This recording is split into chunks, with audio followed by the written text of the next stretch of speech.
Okay, here we go. So this is going to be my first installment of Get Lost Landis, where I'm going to be discussing my trip to the Appalachian Trail Round 2.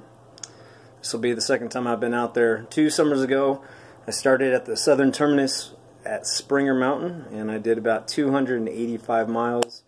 This time I am going to continue where I left off, which was Hot Springs, North Carolina.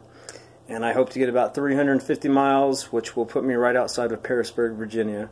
And I hope to do that in 3.5 weeks or so. So, next step is to show you all the things I will be packing for my the bag on my trip. You got to pack pretty sparse, considering you're going to be carrying everything on your back. And, of course, you have to travel that way, so you can only take what you're going to use on the trail. So, you'll see what that looks like. So, stick around, and I'll show you what's next. Alright, so I'm not going to go into too much detail other than just show you everything I have. This is my Deuter 50 liter plus 10, so it's a 50 liter bag and then 10 extra liters if you need it, but that should be more than enough. Carry about 30-35 pounds. Camp shoes, can't go wrong with Crocs. And my hiking shoes. I've done about 300 miles in these. They got another couple hundred miles in them, and then they'll be ready to go. North Face. Tracking poles. First time I'll be using tracking poles. I did my last trip without them, and about 60 miles in I got a walking stick. I'll never go back. So, tracking poles, there you go. And now we go to the insides of the bag. My cooking, you can go in there, you use little cubes, they're about this big, light them up, they're good for a meal. Toilet paper in case you need it, you probably do. Sawyer water filters, they're good for about 100,000 gallons. You just connect it to a water bottle or fill up a bag and then you squeeze it through the top. But these are awesome, pretty cheap, about 25 bucks each. Just the stuff I'll be using in the mornings and or throughout the trip. And what they call hiking vitamins, ibuprofen. You cannot hike without ibuprofen. That's a fact. First aid, lots of blister stuff. You're going to get blisters no matter what you try to do. So just be used to it and be ready for it. Extra batteries just in case I need them. Knife. Sunglasses, handkerchief for sweat, a little towel for cleaning up, rope, you're going to need rope for in case you need to hang up your food or for emergencies, etc. Trail guide, can't do the trail without the guide, but it gives you lots of information about where you're headed, where you're going, water sources, camping sites, shelters, etc. Reading material, thank you Miss Spratley for the recommendations. These will be things I'm reading on the way. Food. I won't be using all this, but this gives you an idea of what you carry. Lots of energy, light, compact. So tuna, candy bars once in a while, ramen with tuna at night, protein bars throughout the day, and my morning meal consists of oatmeal, bread, and peanut butter. Let's see. We have our cover for the backpack in case it rains. I used it for my last bag. It's 40 liters. It should still be fine. Last time I went, I didn't have a pillow and I had a pretty crappy mattress, so I upgraded just a little bit. This time I have an inflatable pillow, so that should be kind of nice, better than old clothes. My Thermarest mat, it's like a 1/2 inch air, 1/2 inch foam. The last one I used was just foam. Not very comfortable, but after days of hiking, you can sleep on anything. But we'll try it out. It felt pretty comfortable. We'll see. My one-person tent. I don't pitch the tent as often as you might think. Lots of shelters throughout the Appalachian Trail. But if I'm feeling like it, or if shelters are packed, or I have no shelter to go into, the tent, pretty lightweight, easy to set up, easy to take down. Sleeping bag.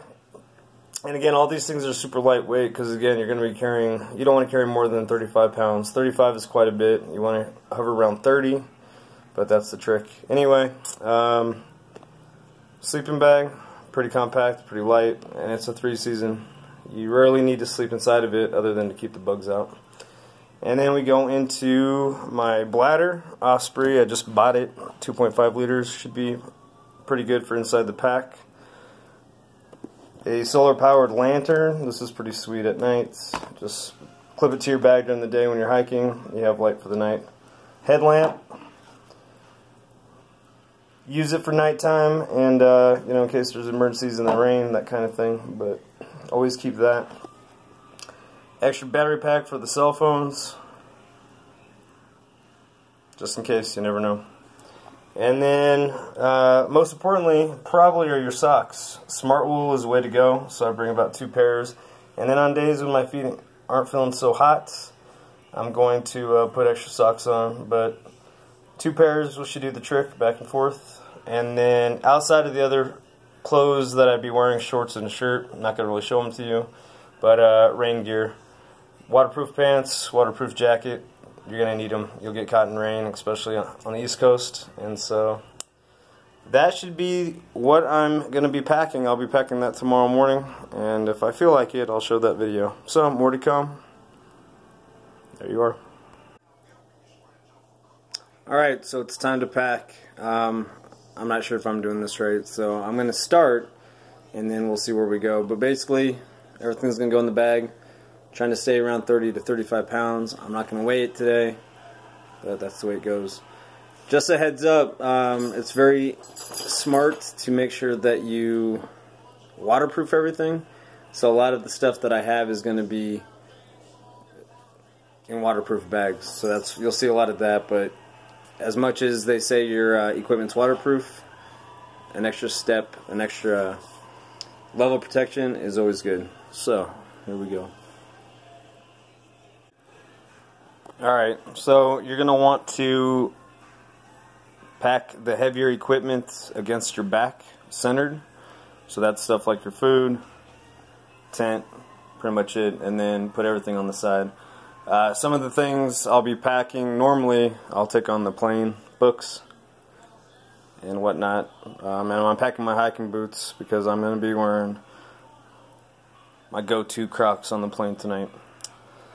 So, I'm going to pack all this. I don't think it's worth showing you how to do it all, other than just making sure that you realize to put heavier equipment centered on your back, stabilize the weight, and just keep all the weight balanced. And so I'll get to all this, and then I'll show you the end result. And this is the end result. Just to keep in mind that it's going to be packed a little different for the plane, considering that I don't want to have anything hanging out. But on the bottom I'll probably have my tent hanging out on the back. Things that can just hang. Shoes. That solar powered lantern. Just things that can just hang out. But actually I put it on. There's a picture of it. It's really comfortable. Doesn't feel too heavy. It looks packed, but that's the way you do it. And then you just make sure everything's very secure so it can't fall out. I'm hoping to have my trekking poles when I get off the plane tomorrow morning. So that's going to do it. I will keep you guys all posted about the beginning. I'll start this Friday actually. I'm going to see family over the next couple days, and then they'll drop me off at the trail Friday morning, I believe, and that'll do it. And then just a couple things for the plane. That's it. Alright, talk to you soon.